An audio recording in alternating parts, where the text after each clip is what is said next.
Bismillah and Assalamu alaikum. My topic today is entitled Two Rivers, a World Heritage of Entanglement, an Assertion of Our African Identity.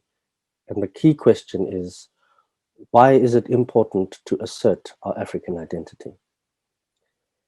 In 2002, the area known as the Two Rivers Urban Park was established as a conservation area recognized for both its heritage and its environmental sensitivities. This terrain is one of the most historical significant areas in Southern Africa. It is an epicenter of colonial conquest, and the first wars of resistance were fought here. It is a sacred terrain that connects us with our common humanity. What's important for us here is to look at an unrecognized achievement that was fought by the indigenous communities in the first instance on the 1st of March 1510. The Portuguese viceroy to India, Francisco de Almeida, had conquered and sacked the Indian peninsula. He was also in control of both East and West Africa, and on his way down to the Cape of Good Hope, he had left a very bloody trail of pillage and squander. However, across the terrain of the embankments of the Lisbek River on March 1st, 1510, Portugal suffered its greatest defeat at the hands of a resisting Khoi army that stopped his act of aggression, killing him and 87 of his men, including approximately 14 captains of the mighty Portuguese fleet. Traditional oral historical accounts speak of the raid at what is today Odemolen, where Dalmeida's men kidnapped some children and abused women. On the way back, they were encountered by a standing army who had a symbiotic relationship with their cattle.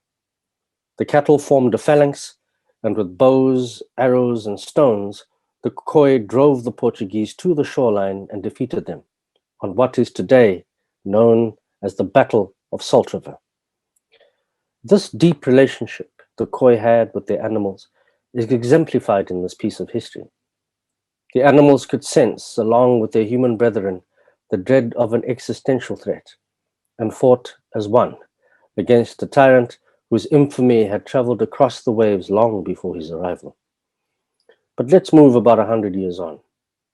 During this time, over 1,000 ships had docked on our soil, and the shoreline was managed by a very sophisticated and multilingual community called the Gorenaikona, who were a mix of various peninsular Khoi groupings, influenced by significant leaders, namely Ore and Auchumao, under the great chief Gogosoe. Ore and Auchumao were trained internationally in London and in Java. Auchumao later was termed by Jan van Riebeeck as Harry the Strandloper. This group of Khoi were able, through the use of very robust diplomacy, not only maintain a form of tacit peace with ships who were carrying slaves, ships who were part of vessels under the ordinance of powers with very, very clear colonial ambitions, managed to sustain an active trading point at a very strategic point on the continent and the world, and healed sailors and others as they got off these ships after perilously long journeys. Journeys like these had very high mortality rates. History does not talk about our indigenous community and the flourishing cosmopolitan interface at Table Bay, at the mouth of the Kamisa River, a river which now runs underground under concrete bulk near the city of Cape Town. It is filled instead with harmful stereotypes. For instance, Auchumao was described by Jan van Riebeeck in his diaries as a dishonest, opportunistic thief, known as Harry the Strandloper, while his niece, Kotoa, the matriarchal figure of the Khoi resistance, was smeared as an alcoholic prostitute. Auchumao was in fact the commander of the port and leader of the Gorenaikona group who fought against the Dutch in the frontier wars, together with the other peninsular Khoi groups. His traditional stature, as well as his extraordinary talents and achievements, have been deliberately downplayed in the articulation of his life. A clear role model for future generations has been reduced to a criminal. Similarly, Kotoa was the umbilical cord between the Khoi and the Dutch. She played a crucial yet burdensome diplomatic role between Jan van Riebeeck and her people. Kotoa and her uncle Auchumao were of the first political prisoners on Robben Island, Auchumao being the first to escape it. Yet these stereotypes have fractured and misled our communities into an understanding of our identities imbued with shame and denial in ways that have divorced us from our Africanness. Our sense of belonging and custodianship of the environment and the land through these tales have led to our continued self-alienation and disenfranchisement. In 1657 was the beginning of the absolute colonial conquest of this country in Southern Africa as we know it. The Dutch East India Company decided to gift its employees, called the Freeburgers, farms on the embankments of the sacred river, now known as the Liesbeek, in what is today modern observatory. This is the place where the imposition of Roman Dutch law was used as a tool to justify the theft of land from indigenous communities for agricultural purposes. And these occupied territories expanded. The local inhabitants were cut off from the river and forcefully removed. This is the site of the very first land theft and brutal occupation in our country. The Freeburger farmers needed to yield produce for their capricious master, the Dutch East India Company. It was the largest corporation in the world. It had its own freestanding army, its own ships, and it wielded the kind of power any empire would. The Freeburger were at war with the resisting Khoikhoi and simultaneously faced the fact that they didn't have any labor to toil the topsoil. So the solution was for the Dutch East India Company to import slaves from around its colonies. From this, we saw the arrival of people from Guinea, Angola, Mozambique, East Africa, Madagascar, India, Sri Lanka, Southeast Asia, Indonesia, Malaysia, and the entire Javanese archipelago, bringing a large Muslim diaspora who have become part of this soil as a country, as they tilled the topsoil for the first time. And those who decided to escape their enslavement were welcomed by the Khoikhoi, who shared a common enemy with them, namely the Dutch. This also resulted in the First Frontier War in 1659, which precipitated into 16 wars of resistance that fanned over and across southern Africa for the next 184 years. The impact of what is called the Khoi Mfecane, or forced migration, can be felt across southern Africa, including Namibia, Botswana, Angola, Zimbabwe, and beyond. From here, we can trace the genocide of the Cape San, an unrecognized atrocity to this day. With the unique entanglement of people, we identify this area of the Two Rivers Urban Park of Tauriq Jenkins as a place where Afrikaans emerged, a conference of languages, a unique Creole born from the Combes area, where people from around the world together forged with local languages, creating for themselves a very unique dialect.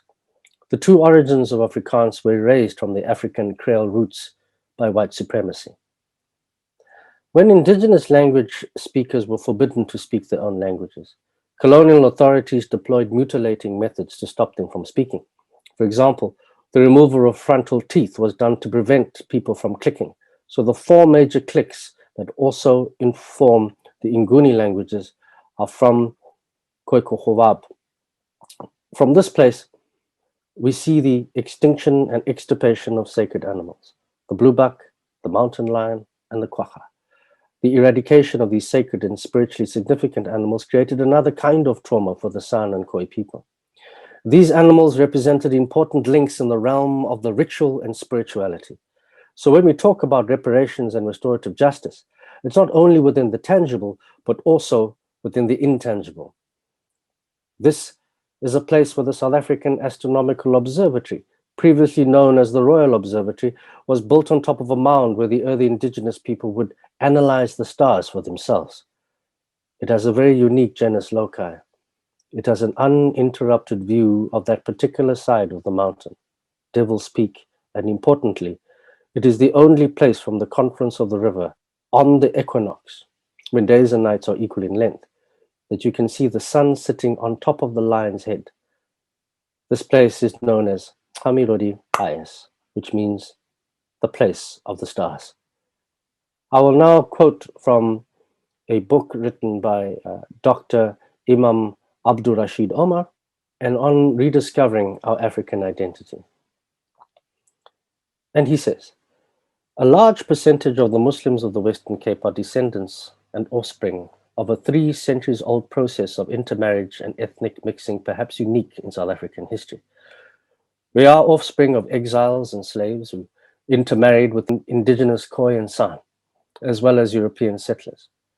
It is this phenomena which led Mahmoud Mamdani to describe the so-called colours of the Western Cape as creolized Africans. Creole meaning locally born, locally made. Like, for example, a language that originates somewhere but is then changed into a new setting. This is how we should see ourselves, as locals having distant links from all over the world but rooted deeply in the soil. Unquote. Today, there are a number of leading scholars and political activists and artists who are part of a movement committed to addressing this problem. One can get further insight in terms of histories and kinds of histories that are being relooked and interrogated through a decolonial lens. Useful books like Laban's The Land Wars, Patrick Tauriq Mellett's The Lie of 1652, Muhammad Dadikari's book The Genocide in South Africa, Professor Siraj Rasul's book Skeletons in the Cupboard, Dr. Reuben Richards' Bastards or Humans, Dr. June Bam Hutchinson's Rethinking Africa, Indigenous Women Reinterpret Southern Africa's Pasts, and Professor Lungisile Nsebeza's Whose History Counts are but a few important titles that I would recommend. But we have also witnessed some groundbreaking events, such as the University of Cape Town's decision to change the name from Jameson Hall to Sarabatman, and the renaming now of Smuts Hall. The Rhodes Must Fall movement played a significant role in the paving of these name changes. Significantly now, however, as tech companies have become the latest economic power to recolonize Africa and land grabs proliferate across the continent, a battle of deep colonial significance is taking place between tech giant Amazon and traditional and grassroots and environmental and civic activists. This, after the city of Cape Town gave the go-ahead for a massive multi-billion rand development on the River Club, with Amazon as its anchor tenant. We, together with 60 allies consisting of civic and environmental groups, including most of the Khoi and San, are fighting a final frontier battle for this ancient floodplain that is under imminent threat by, once again, the largest corporation on earth. It wishes to put its African headquarters on top of the sacred floodplain, with 150,000 square meters of commercial bulk, which goes against provincial, national, and international environmental policies as it violates the Paris Accords. And unfortunately, this is all being done in the name of the San and Khoi, without their consent, and without the consent of the people of Cape Town, and without the consent of the people of South Africa. We have seen a number of disturbing divide and conquer tactics being leveraged against the unity of indigenous groups. But our key demands include that this area is recognized as a provincial, national, and a UNESCO World Heritage Site, that it be a site dedicated to the untold history of the genocide of the Cape San, a site that would be a symbolic place of reference and utilization for the purposes of a San and Khoi Truth and Reconciliation Commission, a site that acknowledges the linguistic ethnocide of how plants in the region have been named and framed outside of their cultural and geospecific areas, a site demarcated to restoring the significance of the pre-colonial peopling of the area that nurtured the coexistence of plant, animal, water, and the cosmos in ways respectful of such elements' dignity and right to live and have a place under the sun. That the proposed River Club development, in every single one of its manifestations, be rejected. I would like to read a few excerpts from the letter of support from this mosque. The Claremont Main Road Mosque advocates the view that conscientious Muslims should live in reverence and harmony with nature. The Claremont Road Mosque was established in 1854 and one of the oldest buildings in the Newlands Claremont area. It is situated in Main Road Claremont, an area now denuded of a surrounding Muslim community that was forcibly removed as a result of the Group Areas Act in the 1960s. We know too well the injustice on people's culture and heritage when displaced from their land. We therefore believe it is an injustice to the heritage and history of the Khoi people and our city, as well as being destructive to the environment for any further development to take place on the River Club site. In conclusion, the River Club precinct may be privately owned, but that history belongs to humanity itself. It also belongs to the Khoi and San who once roamed the area for a millennia. The relevance and significance cannot be undone, not with concrete, landfill, hotels, nor with threats of a redirected river channel. It is a sacred space that holds the opportunity to heal our nation. It was a great hurt when that first pole was placed by Jan van Riebeck onto this ancient terrain, the embankments of this once Sweetwater. This action stabbed at the oldest root of collective memory, one which lies on the banks of the Liesbeek River and the Black River. The wound holds a trauma everyone in this country faces, whether subconsciously or in the realm of day. It is an original sin that binds us as it divides us. It is time we pause and begin to restore.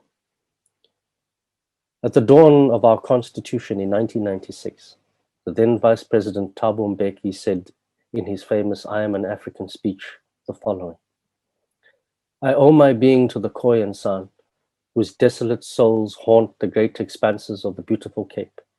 Today, as a country, we keep an audible silence about these ancestors of the generations that live, fearful to admit the horror of a former deed, seeking to obliterate from our memories a cruel occurrence which, in its remembering, should teach us not and never to be inhuman again. I will now end off with a poem written by one of our ancestors in 1876, Dagba. Did you not hear the Hamakop when the star fell? It came to tell us that our person is dead. The Hamakop lives at the water which is like a pool, in which we see all things. The things which are in the sky, we see in the water while we stand on the water's edge. We see all things. I wish to take this opportunity again to thank Claremont Maynard Mosque for inviting me today and to wish everyone a blessed Jumu'ah. Shukran.